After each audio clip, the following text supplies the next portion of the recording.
Join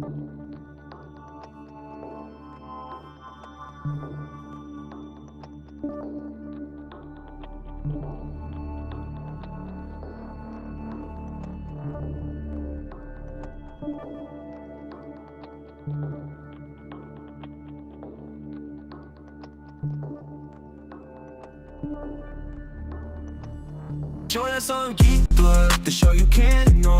Ray and Kevin diving deep into all things galore. Comic book, movie, sci-fi, and action thrill. Reviewing new TV shows, we keep it real, real. Reminiscing the attitude era, wrestling at its peak. Nostalgia from the 80s and 90s, memories we seek. Pineapples for our rings, a unique touch. Geek culture in our blood, we love it so much. Geek Blood forever, we love it so much.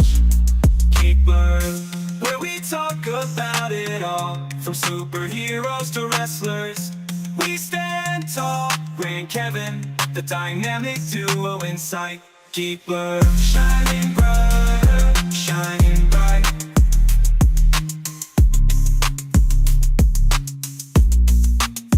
Did you hear about Pluto? Let's messed up right. Geek Blood, taking you on a nostalgia flight. From movies to TV, we cover it all. Join us every week, we'll have a ball.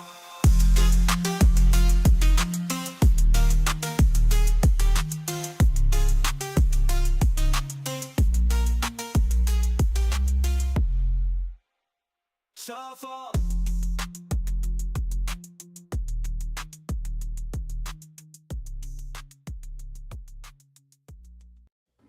Hey, what's happening? What's going on, man? Not much. Not much. Yeah, not Great much. week. Not much Beautiful here. out. Yeah, beautiful. Absolute Catwoman has arrived, so yeah. Oh, nice. Yep. Yeah, we're gonna break down the Absolute Universe eventually, probably in the fall, I would guess. Yeah. Once you're done working, Definitely. I want to know more about it. Yeah, once I'm catching up. I'm catching up on Flash, Martian Manhunter, and Catwoman just came out. Green Arrow just started, so it's been a great ride so far, and I can't wait to get into more of them.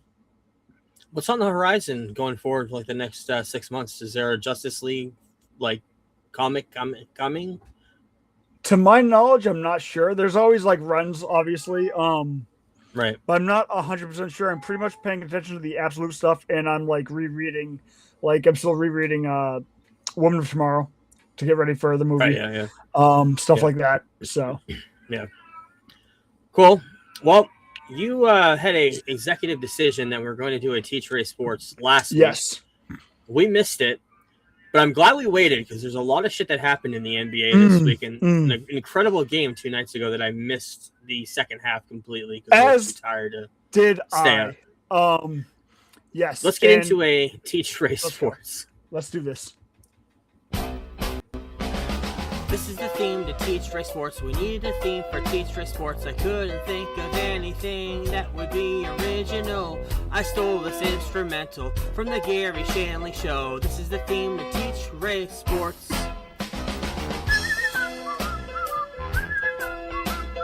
This is the theme to Teach Ray Sports. I stayed up until halftime, realized that Wu-Tang Yep. wasn't going to be shown on the television, and I fell asleep. Obviously. I did not watch it at that time, and the Knicks were way down. I think they said it was there's no way to come back from a deficit this bad. It only happened a couple of times. I think Celtics is one, right? Celtics And, was the what happened? yes. Yeah, what happened? Well, for me, I smoked some beautiful ribs last Friday. They came out immaculate. Oh yeah. And so I was like, I'll go home. I'll eat the rest of my ribs, watch the game. I get home after work, and it's like midway through the second quarter, I think, or maybe the end of the first, and they were down like 21. And so I ate a few ribs, and I'm like, you know what? My phone's going to alert me if this game comes close. So I threw on some YouTube, so I watched some YouTube videos. My phone never went off. Usually, like with 2 minutes left in the game, if it's close, I get fucking MLS alerts. I've watched like 3 MLS games in the last 20 years. Didn't alert me. So I checked Facebook around, I don't know, 11:30, 12. And somebody was like, greatest comeback I've ever seen. Next, blah, blah, blah. I'm like, they got to be trolling. There's no way they came back. Well, they came back. And I mean, I guess this is due to Danhausen. Well, once again, go back to the Danhausen curse and uncursing of that. Taylor Let's start off with Switzenhausen was in the house in Hausen. But yes, go on. Let's start off with last week's game. Was it game? That was game 4 that happened this week. So game 3. Yes. In Madison Square Garden, Donald Trump showed up. Yes. Booed out of Madison Square Garden. And then they lost that game and lost. Yes. Right. And lost that game. Lost the streak that they had. What was that at that point? 11 games, 12 games. I don't remember what the streak was. I think it was 13. I think they've won. Now 13. It's like 4. I think they're 14-1 since the uncursing. So I think at that time it was 13. Yeah, because then it would be 13-1. Yeah, 14-1 now. Yep. And like you mentioned, this last game, Taylor Swift was there. Danhausen was there. And no, Danhausen was not in the house there. Switzenhausen. I thought he was. I don't think I thought he posted on Twitter. I thought he posted on Twitter that he wouldn't be in the house with Switzenhausen. Is what he said. Okay. But maybe he ended up being there anyways. Yeah, because I saw videos of him and Ben Stiller, but I think that may have been was from game 3. Then. That was game 3. Yeah. Okay. Because that was funny too. I think Ben Stiller's a wrestling fan. Yes.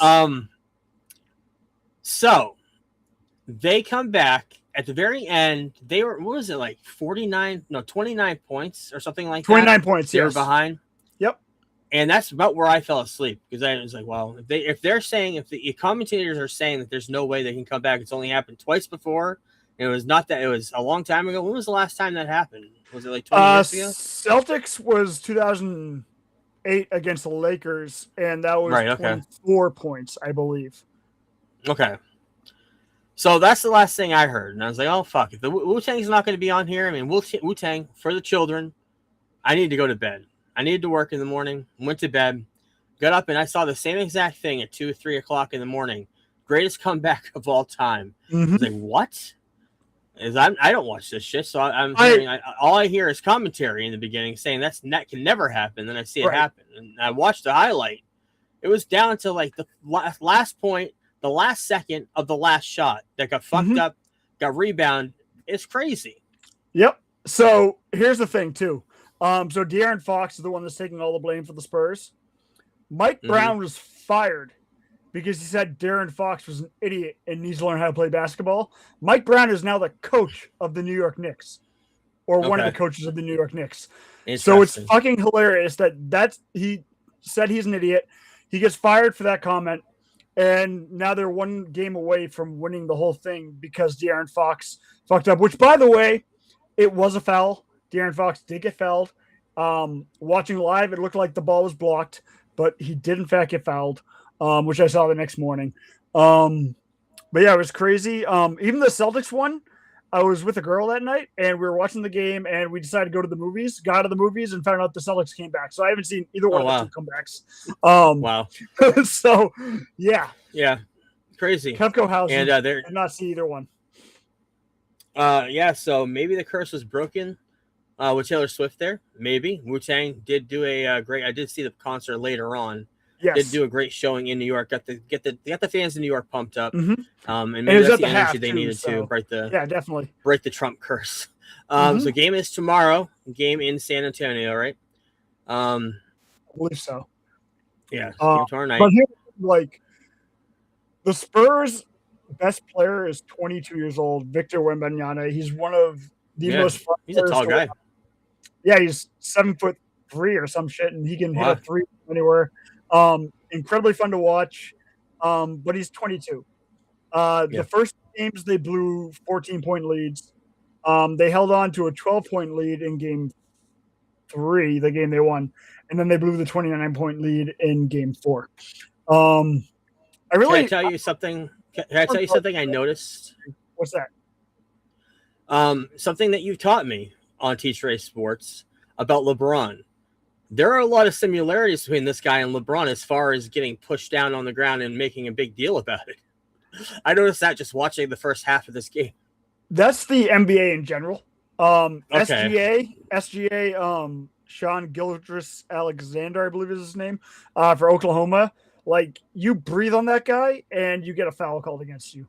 I don't know if the NBA watched him. It's very similar to like Patrick Mahomes for a few years with Kansas City. But SGA is one of the biggest offenders. Like, Wemby got thrown out of game 3 or 4 against them in the semifinals for literally doing nothing. He got a technical called against him. Okay. But yeah, I mean, that's the NBA now. If you're a star, you make it work and you can, you get the calls. It's a stars league. It has been for pretty much since Jordan was there. But the flopping, it just gets worse and worse. Jordan, in my opinion, was never a flopper.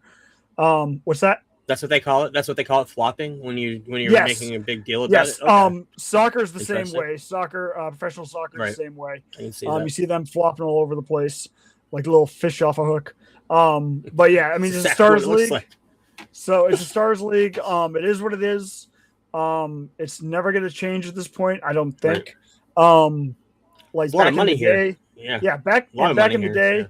You get clothesline and like Kurt Rambis in '84, get clothesline and nobody gives a shit. Guy got up and he tried to fight the entire Celtics team. It is what it is. But yeah, Knicks are 1 win away from the championship. Yep, and they're in San Antonio, out of home territory. So and I think the next few games are going to be there until Game 7. So they're going to, if they win, it'll be out of town. Is it? Or is it next game might be New York and then 2 in San Antonio? Because they used to flop. They used to do like 2-2, 1-1-1. But I think it might be 2-3-2 now. I think. I think that's what it is. If they win in New York, there's going to be a fucking riot because there was a riot last 2 nights ago. They threw an egg at Wemby's head when he was entering the hotel. They hit him. But Wemby is one of my favorite players to watch. He's not a member of the Celtics. He's incredible. He's 22 years old. He's overall seems like a good dude. He doesn't seem like he has an ego yet, but again, he does the flopping like everyone else does. So yeah. I will say, out of all sports, I do enjoy. I think basketball more than anything. It's very fast paced, very very quick to. You don't watch any hockey, then? You can actually get into it. Hockey, I have watched in the past, but it's been probably 30 years. The 90s. Hockey's a lot of fun to watch, especially the finals. Even if you don't have a team in it. Yeah. As far as these two teams go, like I said, I kind of want the Spurs to win, but at the same time, like Danhausen, New York, this Knicks team is a lot of fun. It's just hard to root for a team from New York, being a Boston sports fan. Right. I was going to ask you that. Like, how do you do that when there's so much, like, you want to root for New York, but you're a Boston fan through and through, like, bleeding Boston? I want to root more for the Spurs, but, like, it doesn't feel like it's their time. New York, I like the Knicks story. We got injured. Yeah, exactly. They're a good story. We got eliminated last year by the Knicks. It's really hard to root for them, but Danhausen. It's all Danhausen. Danhausen broke your personal curse. Yes. Yeah, Danhausen all over the place, and if they win, if they didn't have a break in the streak and they won with this streak, he would have gone down legendary status. But now that there's a break in there, and just blame it on Trump. But now that there's a break in there, right, but you could blame that especially because I think all of New York does as well. The amount of booze that came out of that stadium, came out of that arena. But let's jump into the rest of the show. Yep. The beginning of the week on Tuesday was the Worldwide Developers Conference. That's where Apple releases all of their iOS, Mac OS information. They did it a little differently this year, and they didn't tackle anything individually. In other words, there was no updates on iOS. There was no updates on Mac OS. No updates on Watch TV, none of that stuff. They went right to what the basics were, and basically what they're doing is reinventing Siri with this brand new Apple Intelligence they started a couple of years ago, where Siri, now using, I believe, Gemini from Google, is going to be more I can't even think of the word. More talkative. You can actually talk to Siri. You can actually talk to Siri in actual conversations. Questions. Conversational is what I was thinking. Do you use Siri a lot? Because I do not. I use Alexa. I use Alexa more. I don't want to say it loud because she's in the other room. Because I listen to music like when I'm doing something and I just want to hear it, it'll come on there. Yep. If Siri did that, if we had speakers like that, which we don't, the Sonos speakers are great. I have a Sonos. If there was like the HomePod's okay. The app, I was going to say the HomePod one, yeah. The HomePod's okay. But the Sonos I have is the Sonos Move. It's portable. It has like a 10-hour battery on it, and you can carry it anywhere, and it sounds amazing. And the Apple ones have to be plugged in, so that's an issue. The Apple, and they're not. The other thing is it's not waterproof. The Sonos one is. So I have it in the bathroom when I'm listening to music, and it sounds like a fucking stereo in there. Yeah, I have my Bose speaker in there. But yeah, Bose does that as well. But the big thing was Apple Intelligence. It's basically AI, their version of it, and it's going to be just made better. So more conversational, and you can talk to it and tell it. So instead of saying, "Hey, do this, do that," say, "Hey, I'm thinking of making a apple pie, but I'm not sure what I want." You just have this whole conversation with it.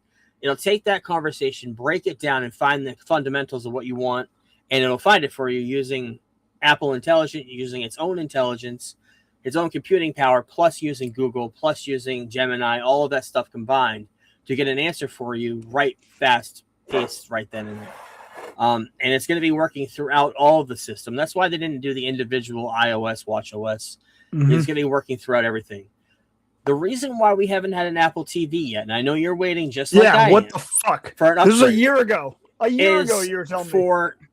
It is for this. They've been waiting to announce this ever since they had a deal with Gemini, because the new Apple TV is going to be fully engulfed in the Apple Intelligence, because the old ones don't have it. So when you're talking to Siri on there, you can be able to do that. And the other thing is they're coming out with a brand new Apple TV, but they're also coming out with a brand new HomePod with a screen that you can put in your room, and you can actually see when you're talking to it. It'll have kind of like a Echo. If you've ever seen the Echo with the screens, is it wireless? It's kind of give me wireless. I doubt it. This is the first generation for Apple. You know, Apple's slow to everything. Right. Yeah. They're slow to everything, but when they finally do it, it's great. They get the technology perfect. Kind of like when we're waiting in the fall, we're going to get a foldable phone. Yeah. Foldable phones have been around for 5 or 6 years, but they've waited to the point now, maybe 4 years. Maybe. I think, the first ones were breaking all the time, so nobody bought them. Right. That's why they waited. And that's why Apple's waited to make it to the point, not only for that, but to make it so that if you ever use those or ever seen those, when you fold them, there's a crease in the plastic of the screen or in the. They've figured out a way to stop that, and that's what Apple waited for to release it this year. Plus, next year is the 20th anniversary of the iPhone. Either next year or the year after. And we're going to get. It's got to be next year because I got one in. I got one in 2007. 3. Yeah, I got the 3. Okay, so it is next year. So yeah. Yeah. So next year is the big change. Like the 10th year, we got the all screen and it got rid of all the front buttons. We got the all screen iPhone. Mm-hmm. Next year, the rumor is the screen is going to be not only from corner to corner, but it could kind of fold off into the sides a little bit. So you have an all screen, no bezels, no nothing, and a whole bunch of other features that could be added. Who knows what's going to happen? Of course, the fold is their big thing that they're coming out with in the fall, and we'll talk more about that. But overall, not a lot of individual like what happened in the past, and it kind of sucks because I use my phone. You use your phone all the time. I need a new phone too. To know. I was talking about that earlier on text about how I need a new phone. I'm gonna finally get like the Pro. I've never had the Pro, but I'm gonna finally upgrade to the Pro. Pros are great for photos. The photo app in the Pro is amazing. Apple, you don't have Apple Intelligence on your phone, right? I don't believe so. The editing in the Photos app with Apple Intelligence is fucking incredible. Right. It's just like Photoshop. You just kind of point on what you want to delete from a photo, and it deletes it. I do that on this podcast for a lot of the stuff I use in the slides. I'll delete like the little audio with the headphones on there, or with it says the speakers on there and stuff. I'll delete that stuff. I'll delete individual things on there to make it for the podcast, so I don't have it showing up weird shit on there. But you can do that with not only that, but if you're taking a photo of something, you want to remove a tree, or you want to remove a branch, or you want to remove something, it removes it. And incredible. It's going to be better in the new system. This system is not as well. It's actually the worst of the three of Samsung and Gemini. But using the Gemini system, that's why Apple made the deal with Google. is going to make that even better. So when you do get a new phone in the fall, that's going to be awesome for you. Nice. To get it right in the beginning. Because if I got if my you need Instagram account, PubGrubTivco. Follow me. Yeah. For the food pics, but I'd like to upgrade my photo situation for that specifically. Yeah. Yeah, the megapixels on those cameras are great, and you can do the telephoto and everything. I don't think I'll be getting the fold, but we'll see. Don't get a fold. The only reason I'm saying that first generation, it's going to be more. You know, the iPhone Airs, the very thin phones, had limited stuff added. That's basically the first generation of what the fold is. In other words, they wanted to see how much they could compact the phone down and put all the stuff into it. And there's also rumors because of that they want to try to compact the phone down. There's not going to be any more Face ID. They don't want to have Face ID in there, so you'll have I think on the side there's going to be a button for thumbprint again, just on the fold. That technology, we always say that don't get into the first generation of these things, because usually the second or third they're much better. They get all the kinks out. If you need a phone in the fall, if you need one, get one. If you can wait a year and a half or a year and 3 months, wait until the 20th anniversary one, because that's going to be all the bells and whistles. If you can wait, that's up to your own. I go right away I go every 2 years, and I do. I mean, my phone it still holds a charge, but it doesn't charge with the port. I have to use the back charger, which is fine. What do you have, a don't mind that. 15? You have 15 or 16? Whichever one was the first one that came with the USB-C. So 2 years ago. Okay. Year and a half at this point. Yeah. So I think it's the 15. Yeah. That would be my only suggestion. If you can wait. This is a year and 2 months from now. But if you want to get one, get one. And the Pros are great phones. Yeah. I want to It's worth it jumping in now. Yeah. Mainly. Yeah, it's worth jumping in if you want to. Widow's Bay. Let's jump into what we watched this week. Widow's Bay penultimate episode. I don't get into much about the logistics of the show because there's a lot of spoilers involved. But it's horror comedy, a little bit of drama. The actors are fantastic. Set on an island. It's a love story to all horror, Stephen King, slashers, everything mixed into one. It was renewed for a second season right before the finale airs next week. And we'll talk about that. We're taking off next week. We'll talk about that when we come back. Jam-packed show when we come back. We'll get into it at the end. But Widow's Bay renewed for a second season. I don't know where I've seen the lead of this show. I don't know if I've ever seen him in anything, but he's fantastic. His name is Matthew. He's a British guy. I don't know his name. But he's fantastic in this show. It's on Apple TV. I suggest anybody watch it. It's probably the best television show on television up until this week, because the other show that's amazing on Apple TV is Cape Fear. The third remake of Cape Fear. Is it original third? one 30s. Yeah, the original was the 30s. No, maybe this would be the third incarnation. Yeah. First one was in the 30s with Gregory Peck. Second one was Robert De Niro in the 90s, done by Scorsese, right? Did he Was that get? Martin Yeah, I Scorsese? think so. Did he get a nom for that? I can't remember if he got a nom. I don't remember. He's executive producer. Him and Spielberg are both executives of this, which shows in the visuals of this show. They put their mark on there because God, it looks amazing. It sounds amazing. And Javier Bardem is incredible. Oh my God, he is so incredible, fucking good. He is so good. This is the Javier Bardem that they always talk about when they talk about No Country for Old Men. Yep, this No is Country that for Old Men turned up. Yep, turned up to 100. He is amazing in this show. Patrick Wilson, incredible. We love Patrick Wilson on this show. He's incredible. Amy Adams, not a huge fan of. I hate her fucking accent in this show. She's a fake Southern belle. She's really good in some things, and then she's fucking awful in stuff. Like, right. She's so good in The Fighter. Incredible in The Fighter with the Boston accent. Oh, incredible. Incredible. She's great in that. Then she and Henry Cavill had no fucking chemistry, and she was a terrible Lois Lane, in my opinion, my humble opinion. Yes, yeah. I still like those worst movies. of the bunch. But and then in this, she has that weird, like you said, Southern Belle accent. It kind of takes you out of it at times. It does. It did, yeah. But she's also around Javier Bardem, who is just a juggernaut of an actor. One of my favorites right now. Just incredible. Everybody in the cast. Yeah. And P. Willie. I love P. Willie. He's always good in everything. Yeah. In everything. Yeah. Overall, 3 episodes. I've watched the third one. You haven't yet. We'll talk about it when we come back. But It is incredible. Everybody should be watching this show. It's very much a thriller, very much a drama. It's sadistic. If you know the original movie that came out in the 90s, we're gonna watch it at the end. We just talked about it off pod. We're gonna watch it when this whole series is almost over. Yep. Because I haven't watched it in 10 years. You haven't watched it in 30. I haven't watched it since, probably. It was one of the VHS tapes my sister left me when she went to college in 94. Okay. And I probably watched it in like 94, 95. So, yeah, it's been a long time. I didn't really know shit for movies back then. So, yeah. I can't not wait to get into that and watch the rest of the series as well. Before we get into news, I did watch a movie. I watched Office Romance with Brett Goldstein and J-Lo. Oh, God. I will say I liked it. Yep. Did not love it. I'm not a sucker for romantic comedies, but I like them. And I love Brett Goldstein. I'm more of a sucker for him than romantic comedies. I love his writing style. There's a superhero movie that he did. I think it's like called Super Bob. It was the first thing he did before Ted Lasso, before he was famous. He was a comedian way back in the day. He started off doing podcasts, got hired to do Ted Lasso.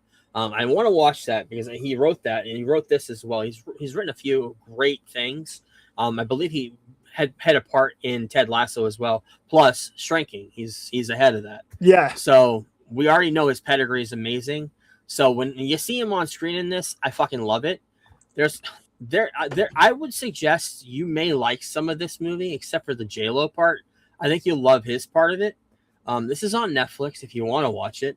I mean, a little bit under 2 hours. J-Lo is still beautiful, so I don't see why. She's in her. Yeah, I know. Yeah, mid-50s now. Yeah, mid-50s. But Brett Goldstein, you believe they're kind of falling for each other in this, and Brett Goldstein is incredible. He's just a funny guy, naturally funny. I'm a big fan of his. And his writing. I love his writing style. So worth watching. Probably like 3.5 out of 4. Probably a little bit in between. Maybe if we did set a 3/4, maybe there. Right. But yeah, I'll stick with a 3.5. We didn't watch Disclosure Day. That came out today. No. I don't know what your plans are. I don't know if you want to watch it in the next couple of weeks. I was gonna say, I got Thursday off. You want to do Thursday? Yeah, let's go Thursday because the next week after that we've got Supergirl. So we'll do that next week and we'll talk about that when we come back.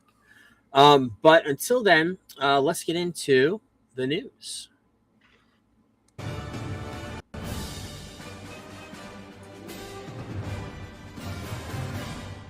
And it's not a news segment with a trailer roundup.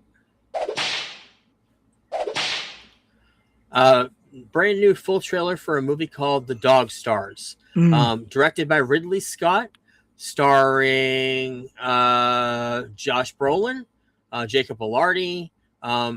Is that Margot Qualley? Who's that? Is that who that is? I can't remember her name. That looks like her. Who that is? Yeah, I think that's her. Yeah. It looks like a end of the world dystopian kind of movie. Not sure much about it, but I love Jacob Elordi. I love Josh Brolin. So, we'll keep an eye on that. Comes out August 28th. We get the brand new trailer for The Social Reckoning. And Jesse Eisenberg did not come back for this as a sequel to The Social Network. But the guy who's from Succession, who's playing Mark Zuckerberg, did an incredible job in the trailer. I believe Sorkin wrote this one too, didn't he? He did, and I read an article this week. He spent 3 days trying to get Jesse Eisenberg to do the movie. And because he's so synonymous with Zuckerberg, said his name from Facebook, Zuckerberg. Everywhere he goes, people call him Zuckerberg, say stuff about the movie to him, and he's sick of it. So he did not want to be a part of this movie. That's 16 years later. That's one of my favorite movies from that time it's period. Very good. 2010s is one of my favorite movies. It's not his performance that's the top best. 20 all time. It's the writing. It's the writing. It's the writing, and Andrew Garfield is incredible. That's before Spider-Man. Yeah, he's incredible. He was perfect for Zuckerberg in that movie. I'm really looking forward to this. Zuckerberg. Yeah, definitely. Yeah, this looks good because Jeremy Allen White's in it as well. He plays a reporter. We both love him. Bear coming out soon, I believe, in a couple of weeks and next week. Yeah. We'll talk about that when we come back as well. Another new trailer. David Ayer did a movie called Heart of the Beast starring Brad Pitt. Pitt in the Army, a soldier gets incredible. lost out in the wilderness. Yep. It looks like it's going that if that dog dies, I'm not watching it. That's exactly what everyone says. Yeah. I love David Ayer, as you know, Twitter follower of Yep. mine. You know, shout out to him. But I love him. Does John Cena follow you too? Because he follows Yeah. everybody. Yeah, and the Brooklyn Yeah, okay. Brawler. But yeah, I Okay. love David Ayer, and he's a veteran, so he always goes back to these Yep. veteran stories. I'm always gonna love him because one of my father's favorite movies, of course, my father worked at the shipyard, was U-571, Yep. written by David Ayer, and he wrote Yep. Training Day. Like, to me, David Ayer can do no Great wrong movie. until he does DC movies. But then again, that Right. was studio stuff. We'll get into that another time, sure, if we ever Yeah, get yeah. to We've see got that it. version. But this We've movie to me looks really good. I can't Yeah, wait. it looks good. I love Brad Pitt. Yeah. I love dogs. I love Air. So can't wait for this. Another guy in his 60s, Brad Pitt, still out there, still working, still a Hollywood heartthrob. Yep. And cannot wait to see the Cliff Booth movie at the end of the year. Oh yeah, same. So, The Heart of the Beast comes out on September 25th. So we'll talk about that in the fall. And we got the trailer for Life, Larry, The Pursuit of Unhappiness, and Almost History of America. This comes out June 26th. We'll talk about it when we come back as well. Actually, that may be that night. We probably won't be talking about it the night we come back. But it's basically Curb Your Enthusiasm, all the people from that, plus other celebrities coming and doing the history of America in that style of comedy. I decided not to watch the trailer because I want to be okay, clean going in. Does it look good? Because some of his stuff it looks amazing. Because some of the stuff he's done outside of Curb is not that good. So okay, this looks good because it's timepiece. There's I will give a spoiler because you know how much I love Hamilton. Mm-hmm. Lin-Manuel Miranda comes back as Hamilton. Okay, there's an episode, so you already know I'm tuned in. Is Leon in it? Yeah, I believe everybody from Curb is in it, and I know Susie Usman. I think that's her name. I knew she was in it. Yeah. Okay. I believe everybody from Curb is in this. They mentioned that in the press release, and it's done by him in a partnership with the Obamas. Yeah. So they're taking American history and just turning it on its side and giving Larry David's version of it, which is awesome. Comes out hopefully limited series. I'm not sure if it's going to be coming out throughout the whole month of July, but it starts on June 26th. So I cannot wait to get in on HBO Max. Box office last week. Scary Movie 55 million, number 1. Masters of the Universe number 2, 29.3. That movie should be watched by a lot more people because it is probably one of the best movies I've seen this year, and one of the best blockbusters I've seen. Then again, we talked about, was it last week or the week before, that 80s nostalgia isn't really the thing anymore. So maybe this movie was. That's the thing. Now it's all about that's the thing. Nostalgia. I still have not gotten the chance to see it. I look forward to seeing it because everyone that I've talked to that has seen it says it's fucking amazing. So I can't wait to finally watch it. But I had no skin. I had no skin in the game. We talked about it before. We did not grow up with Masters in the Universe. I had no skin in the game, but it was a fun fucking movie. Really good at box office. One of those big, huge blockbuster movies of the summer. Just great to see in the theater. It's unfortunate that it's going to be panned and talked about as being one of the worst Hollywood blockbusters of all time. They're gonna throw this on Amazon with ads, and it's gonna make Amazon a lot of money back. Amazon is happy about they're talking about it. That's what they're happy about right now. Because like you mentioned on Prime, this would have done big numbers for them. And when it finally does get released, it's going to do huge numbers for them. So, number 3, Backrooms. For the second week, not too far behind Masters of the Universe, 25.9. Haven't seen that. Haven't seen Obsession, which I believe comes out the week that we are coming back. So I'll be able to watch that before we come back as well. Jam-packed show when we come back because we're also going to be reviewing Supergirl. So there's a lot to look forward to at the end of the month. But Scary Movie 6 opened with 105 million worldwide. Biggest opening weekend for the franchise ever. If everything I hear, if you love the early scary movies, you're gonna love this. Done by all the Wayans family. The Wayans family show up in this. There's a lot of nods to the past of the Wayans. Of course, Scary Movie 1 and 2 they did, and then they left the franchise. I want to see that. Master of the Universe, talked about that. Biggest bomb of the summer, possibly so far. Maybe overall lose $100 million. won't get into that too much. Also, this week, Super Mario Galaxy movie. It's on streaming, but it's still in theaters. It crossed the $1 billion milestone worldwide, making it during its 10th week, and officially making it the first $1 billion movie of the year. Super Mario Galaxy, good movie. I like the first one better. I love the nods to the video games and all that. Mhm. We got more video game talk at the end we'll get into, but that's it for now. A group of U.S. states, including California and New York, are preparing to file a lawsuit to block Paramount's acquisition of Warner Brothers. How are we feeling? We're what, 4 months away, 4 months out from when this all broke down last, was it March? How are Something we like feeling that. right now? How are we feeling right now as far as this merger is going? Do we think it's a bad idea? I personally don't want it for the film industry. Because when mergers gonna happen, kill a people whole lose studio. jobs. It's going to kill a studio. There'll be one less place to go to, one less place to shop your movie idea to. Warner Brothers has been killing it the last year and a half. So I don't know. We'll see. I think everybody complained about Netflix. I think Netflix would have been the better of two evils, just because the Paramount thing is so connected to the Republican Party and Yep. Trump. I don't like having that. It's just gazpacho, whatever you call it. I don't like having that connection to the government so close to something like that. A big, huge conglomerate that with that happen. Because that's having a media under your thumb you can control. Just like the Colbert stuff, it's all connected. Right. I hate getting political, but it's there. We have to talk about it. We're not Republican, we're not Democrat. I'm kind of in the middle, but for stuff like that, you can see it. You know what's happening. Speaking of Netflix and all that other stuff, Chief Dan Lin has reaffirmed that they will not work with directors who want theatrical releases. Kind of backpedaling what they said when they were going to merge with Warner Brothers, but there is a group of filmmakers who still want theatrical. Those are filmmakers that we've accepted, we just won't work with.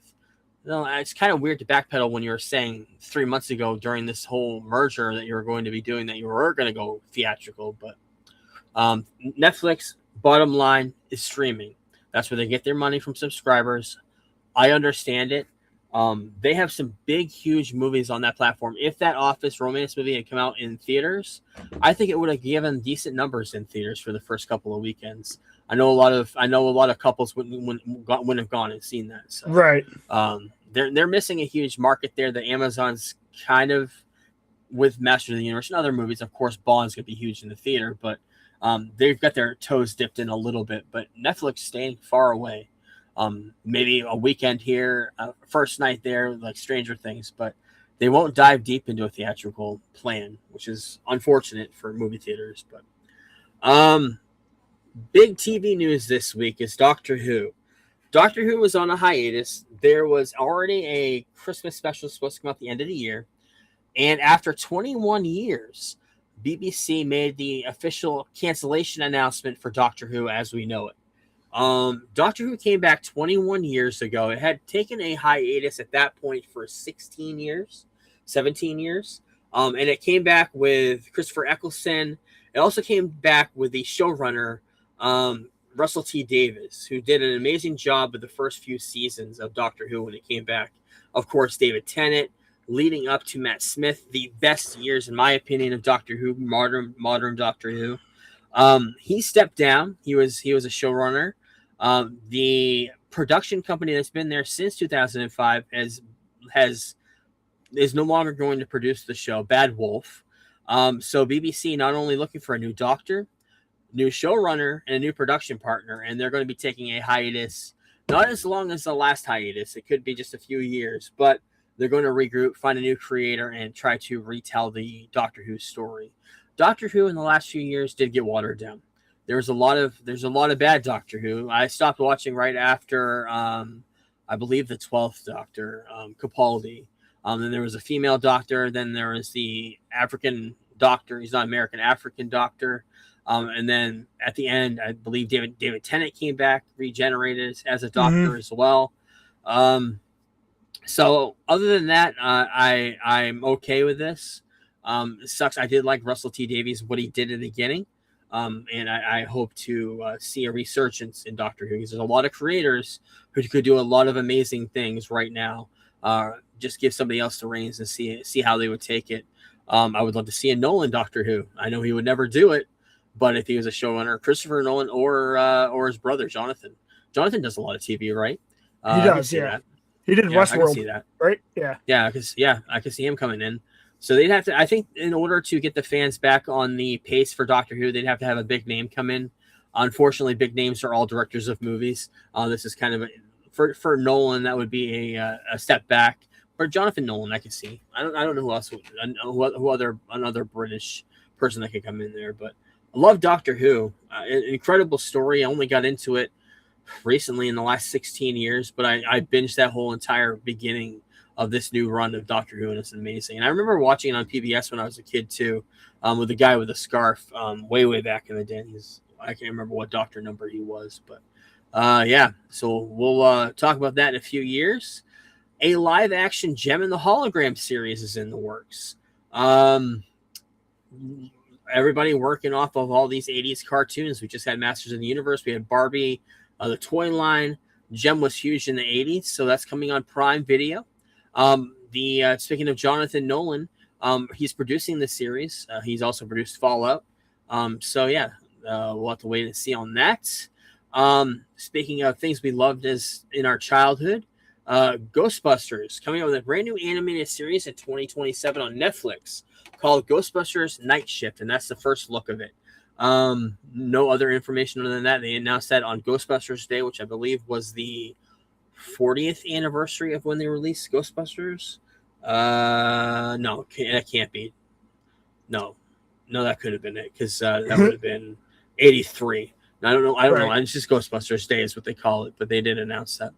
Also, speaking of announcing, they announced the new Scooby-Doo in the live-action remake that they're doing on Netflix, and it's an actual dog, and people are up in arms that's not animated. But it's a puppy that's going to grow into the role. This dog if this dog grows up, is going to be huge. These dogs grow up to be big as Scooby-Doo. So it's going to be interesting to see the take on what they're doing for this live action. Last time they did live action, James Gunn was in charge of them. So yeah, we'll have to wait and see. Hitman. I liked that movie. That was Glenn Powell. I watched it last year. Richard Linklater directed that.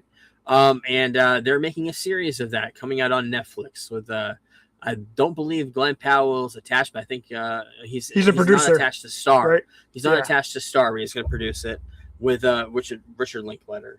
So yeah, we'll see about that. Joining the cast of The Last of Us, Peter Sarsgaard. He's been in a lot of stuff. He was in the shitty Green Lantern with Ryan Reynolds. He played not Sinestro, but he played, I can't remember the guy's name, the bad guy in that movie, but he was the other bad guy. He's playing a brand new character made for this series of the third season of The Last of Us, named Eamon, leader of the Seraphites, who we saw in the second season. We saw them mentioned a few times. He's playing the leader. He wasn't part of the games. It's a brand new character they created for the show. Speaking of casting, another casting announcement. Martin Freeman joining the cast of Season 6 of Only Murders in the Building, which is set in London. Martin Freeman, of course, the original Office. He was the original Jim in The Office. He's also Bilbo in the Hobbit movies. He's been in a whole bunch of stuff. Sherlock, great in that. So yeah, I cannot wait to see Only Murders. I love that show. Being set in London, there's a lot of British actors that are part of it. This is the only one that I have on here. There's other familiar ones if you've seen movies in the last decade or so that are in this season too. So excited for that. Big movie news of the week. Super excited for this, although this could have been a whole different story if they actually did the Men in Black crossover. However, 24 Jump Street is in development with Channing Tatum and Jonah Hill in talks to return, and Ice Cube. And they're skipping 23 Jump Street altogether because they waited too long. So they decided just to jump to 24.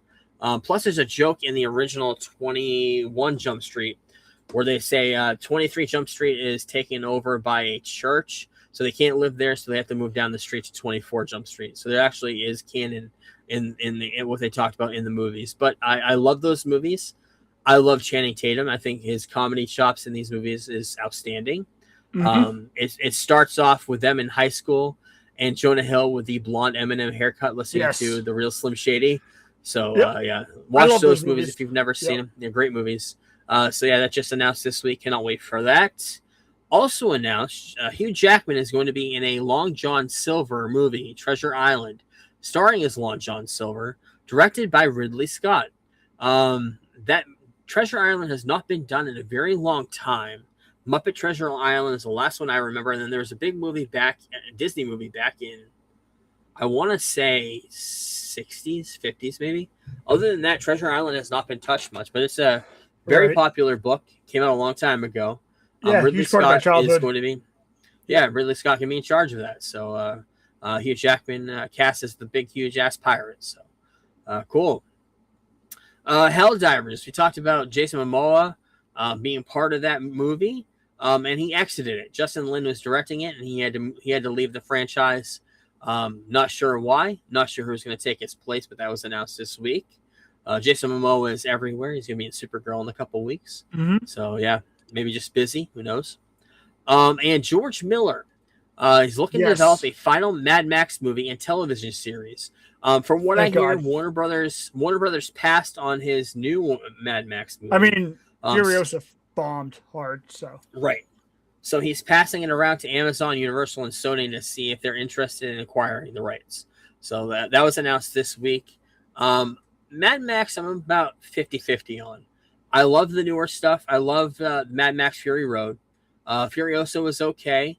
The ones with Mel Gibson are great for what they are, but they're just 80s campy nostalgia. They didn't age well. I love them because I grew up with the first two. I love Fury Road, and this next one's supposed to be like how he Fury Road's the last one in the franchise, chronologically. So I'm looking forward to seeing how he gets to Fury Road, and hopefully Tom Hardy comes back for it. I wish they did that instead of Furiosa, but Furiosa's cool anyway, so it is what it is.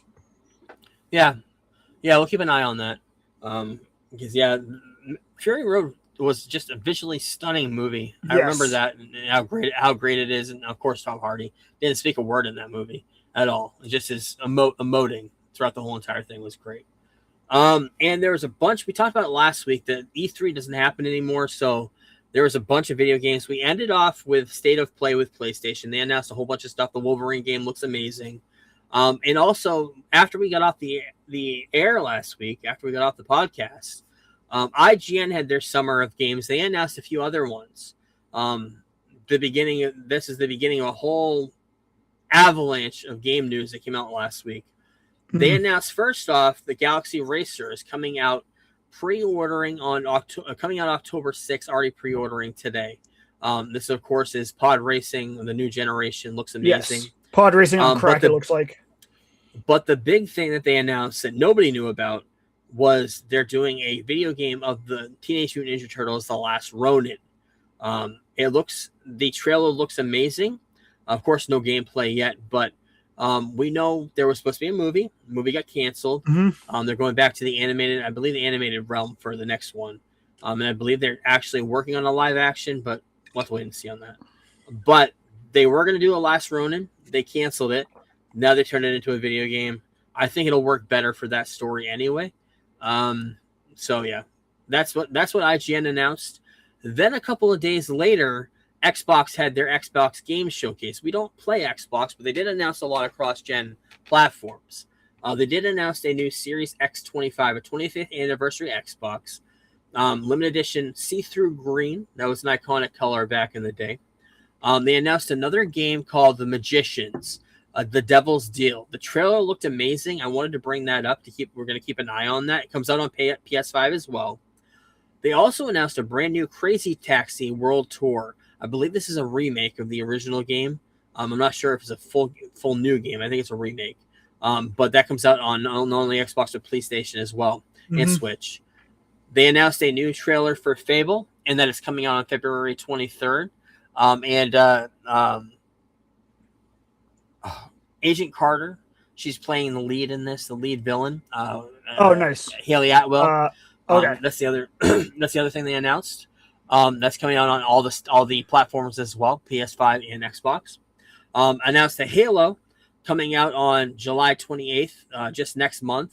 That's the first Halo game reimagined. They're adding, I think, 4 new levels in a prequel to how Master Chief ends up on the Halo planet. So you can play through the prequel of how he got there. And that's going to be on not only Xbox, but this is the first time Halo is going to be on PlayStation as well. So that comes out on July 28th. And the Halloween game comes out in the fall. That's going to be on all the platforms as well. Trailer looks amazing. The only thing I remember from last year is you get to play as Jason, as Michael, but you also get to play as the people that he's hunting. You get to reverse the role. So you're either hunted or being the hunter. And that sounds kind of amazing. And it's a lot of horror elements to that. So that's kind of cool. Then a couple days later, they decided to do a Nintendo Direct. Mm-hmm. And the big rumor has been Zelda, big rumor has been Mario, but they did announce a Nintendo Switch Sports Resort, which is basically if you had the Wii back in the day. The Wii Sports was amazing. It's basically a retelling of that done with the Switch graphics and new games. Yep. Looks fun. Kingdom Hearts, not huge into that. I know it's huge for Disney. I know it's huge for Square Enix. They announced that 1, 2, 3 coming out remastered. Those are already out on PlayStation, but they're coming out on the Switch. But they did announce the Kingdom Hearts 4. Not sure if I'm going to get into those games. But the thing that we've been waiting for 30 years of our childhood. You are like the 7th person that told me they need to buy a Switch 2 now because of this announcement. Not only do I need to buy a Switch, I'm holding off for the special edition because Ocarina of Time is being remastered for the Nintendo Switch 2. Yeah. And if you know the original, that is not the graphics from the original game. Those are brand new graphics that they've done for this whole entire game, which is going to look being done stunning. From the ground up, which looks awesome. Yeah. And the reason you say that, you look at the shot for shot, 98, 2011, when the 3D version came out, and this version, totally different setup of how the character looked, how his bedroom looked, and everything. One of the best stories in video games ever, this best Zelda game in my opinion ever, and I know a lot of people love Breath of the Wild, Tears of the Kingdom. This was the quintessential Zelda game. It got me into Zelda, got a lot of our generation into Zelda. And with the Nintendo 64, and I cannot wait. A lot of people are hoping that this is the beginning of this, and that maybe Majora's Mask will be the next one in 2027. But let's just hold our horses. We've got this. We wanted this for years. There's going to be a lot of Switches for sale. They better not make that Switch special edition console limited edition because I want one. If they sell it before I can get one, I'll be fucking pissed. But I'm very excited. Hopefully at the end of the year, I'll have that. Cannot wait because the graphics look amazing. Let's get into some popcorn buckets. The Odyssey coming out next month. We get a brand new popcorn bucket of the Trojan horse. And the popcorn comes out of the belly like the Trojan horse. Yeah, so that comes out next month. And let's get into some swag. Swag. Stuff we all get. Come on, son. You know that's right. We got some Harry Potter pop figures. Harry Potter, Severus Snape, and Albus Dumbledore with their Patronus. Those look pretty cool. We also got these. I got these for you. I think these are great on your shelf, Kevin. We got a Larry Bird and a Magic Johnson McFarlane figures coming out Target exclusive. They just announced them, I believe, yesterday. And the balls are magnetic, so they stick to their hands, so you can pose them in different poses playing basketball games. Kind of cool. I saw this. I haven't seen anything official yet, but there's a Cal Marine figure somewhere. I saw for that. Marvel Legends. Yep. Keep an eye and see if that comes out. But this looks awesome. We love the Punisher. We love John Bernthal. Hot Toys coming out with a John Bernthal Punisher figure 1/6 scale with a ton of accessories, tons of guns, weapons, stands. It looks amazing. John Bernthal being all Punisher-y like with axes and guns and weapons. Looks amazing. Cannot wait for that. Colin Farrell, getting into the DC news of the week. Colin Farrell says the Penguin is only in 2 scenes for the Batman 2.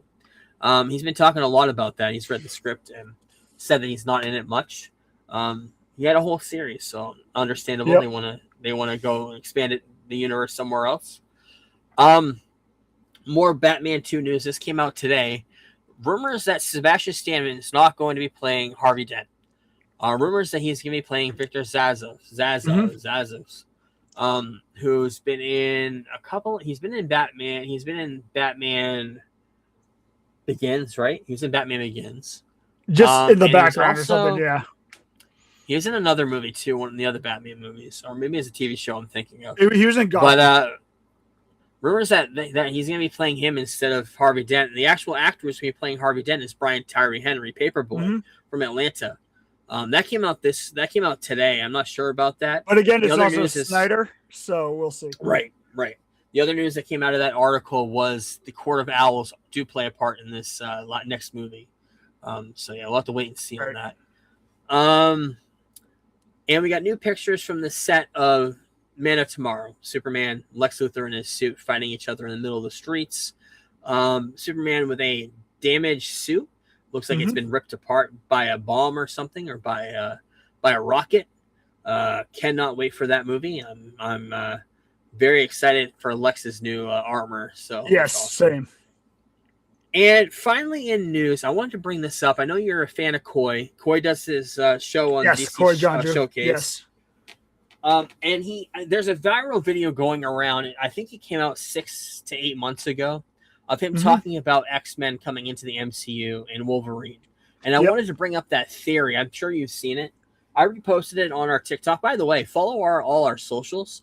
Follow our TikTok and our Facebook and our Instagram, because our X accounts. We post a lot of our shorts on there.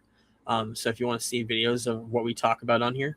But the one that he posted that's been going around is him talking about the Wolverine movie and what they should do with it. And I thought it was fantastic and a fantastic idea. And he says that Wolverine should not show up in the MCU in the beginning at all. And not be a part of the original X-Men cast. Do the original X-Men cast, like we said before, in the 60s, the 60s #1 X-Men. Do that version. And then slowly bring in the other mutants that we know from the X-Men of the past, of the X-Men series of the movies. But the like here, the very first #1 X-Men is Beast, Jean Grey, Cyclops, Iceman, and Hawk. And our Angel. Right? Angel, yeah. Fighting Magneto. That'd be a great story. Charles Xavier right in the middle of it. Great. Five X-Men mutants would be great. Giant size X-Men happened 10 years later in 75. That's where Wolverine joined. That's where Colossus joined, Nightcrawler, Storm. I would love to see that later on, maybe a second or third movie. And Coy's right on that. Do not bring Wolverine. His idea for Wolverine is have him debut in a series. 3 or 4 seasons, each season set in a new decade. Of course, Wolverine's immortal, so they could easily do this until it catches up to a modern MCU timeline. In other words, he says first season set in feudal Japan, which would be amazing. The very first four comics of the Wolverine run are set in Japan, supposedly done by Miller and Claremont. People love that. I actually bought it this week, so I want to read it. People say that's one of the best Wolverine stories. That and the Weapon X story, of course. But do that for the first season, and then every decade go up and up until they meet up to whatever the modern, maybe 5, 6, 7, 8 years from now, meet up to the modern MCU timeline, and then debut him into the X-Men that way, like a giant size X-Men. And then later on, using visuals from the TV series set in the 70s, 60s, go back and tell the story of Days of Future Past in the MCU using footage from that show, using sets from that show, placing him back through the timeline. That'd be incredible. I love that theory. I wanted to bring that up. And the other thing, I'm going to bring it up until the movie comes out next month. Brand New Day, the X-Men theory, the Jean Grey of it all. I saw this going around. I wanted to bring this up as well. Jean Grey being captured.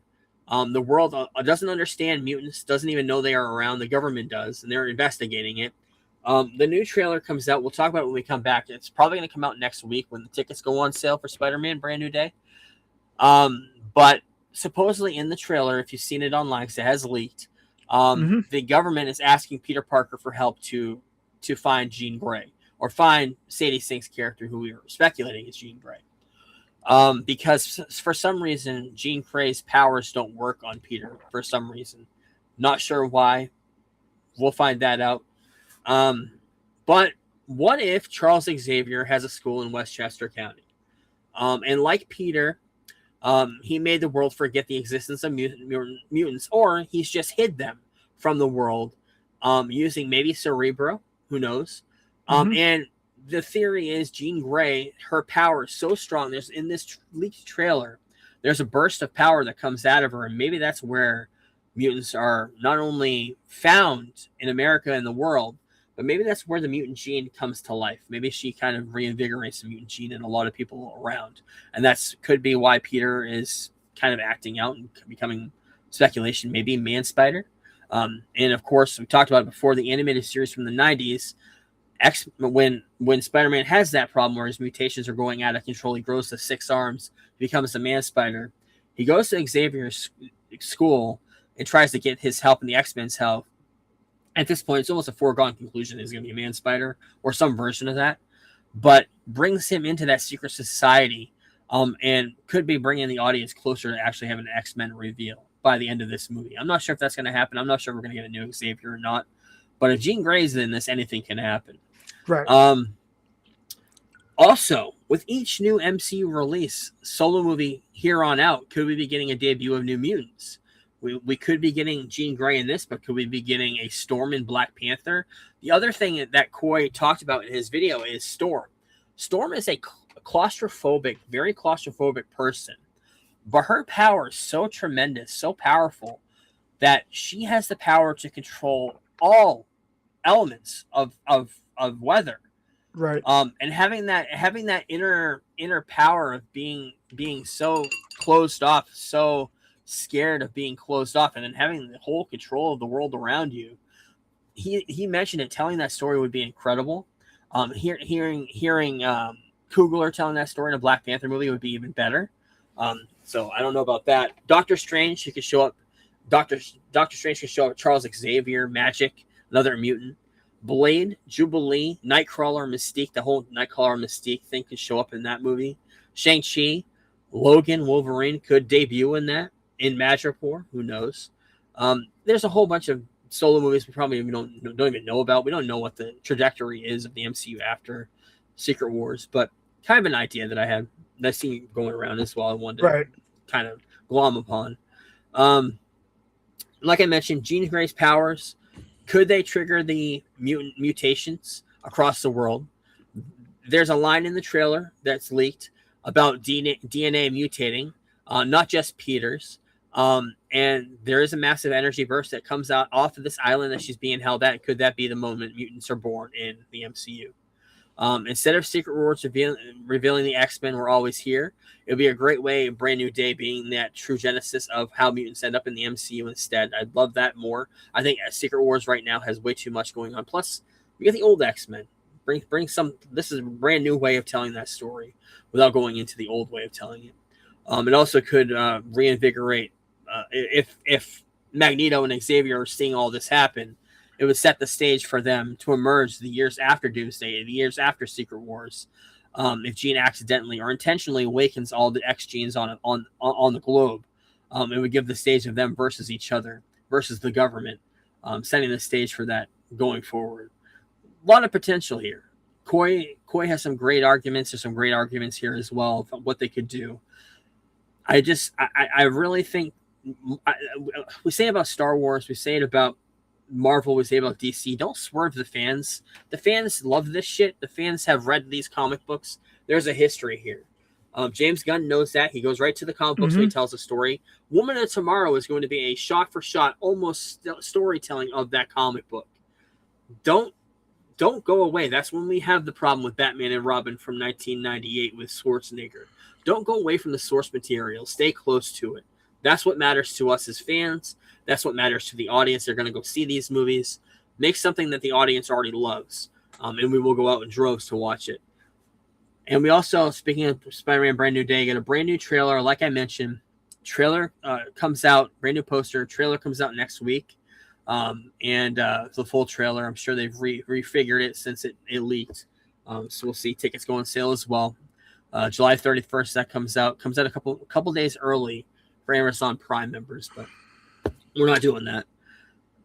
That's it for our show this week. We'll come back. Last thing, breaking news. Yeah, what we got? Yes, within the last half hour. What's going on? Is Justice Department has approved the merger of Warner Brothers and Paramount officially, according to 30 minutes ago. So I don't know what that actually means. I don't know. Discussing film. I checked it to make sure it wasn't discussing fish, but it is discussing. So yeah, with How is about a that half hour possible? ago, they posted that. If you don't sense there's government manipulation there, Yeah. you are out of the loop of how the government works, because Paramount is going to be airing a UFC event on the White House lawn tomorrow, Nope, Sunday. But yes, this weekend. Sunday, this weekend. If you don't see there's any government manipulation of Paramount deal, you're out of the loop completely. That is unbelievable. I'm glad we left off on that. I'm glad we were able to talk about it. We'll Yep. probably break I'm sure into we'll do that more something next in 2 weeks. Yep. Yeah, when we come back, we'll break that down more. But wow, 2 weeks finale of Widow's Bay comes out on Wednesday. I'll talk about that a little bit more in depth of how the series is. I'll get into a couple episodes of Cape Fear. My Adventures with Superman season 3 starts tomorrow. My project for the next 2 weeks is to binge season 1 and season 2. It's quick. Yeah, It's very quick. So I'm gonna watch. I'm gonna watch those, and we'll continue talking about the new season. I think that comes out weekly, right? New I episodes. believe so. Yeah. Good. House of Dragon premieres next weekend. We'll talk all about the premiere for that. And when we come back, the big thing we're going to be talking about, we got our tickets. We're going to be seeing Supergirl. We're going to review that. Very excited for that. Did not get to KFC this week and get the crypto bucket. Did not get the boba blue raspberry drink that I really want to try. Boba, weird. You ever had boba before? The little popping ball? Yes. I don't know how I feel about boba in my drink. Fucking strange. Yeah. Pause. Popping balls. Shout out Cameron. That's it, everybody. We will talk to you in a couple weeks. Enjoy the weather. It is amazing up here in the Northeast right now. It is. Very, very great time of the year. Right before the hot weather starts in the middle of summer. So perfect time for us up here right now. Thank you, everybody. We'll talk to you in a couple weeks. Peace. Peace. We're the Geek Blurb crew, here to enlighten you. Talking all things geeky, from movies to wrestling to our podcast is the place where you wanna be for all the latest news and nostalgia from the 80s and 90s. We review comic book flicks and sci-fi hits, riding the wave of action movies with all the cool bits. From Iron Man to Star Wars, we cover it all. And when it comes to wrestling, we never drop the ball.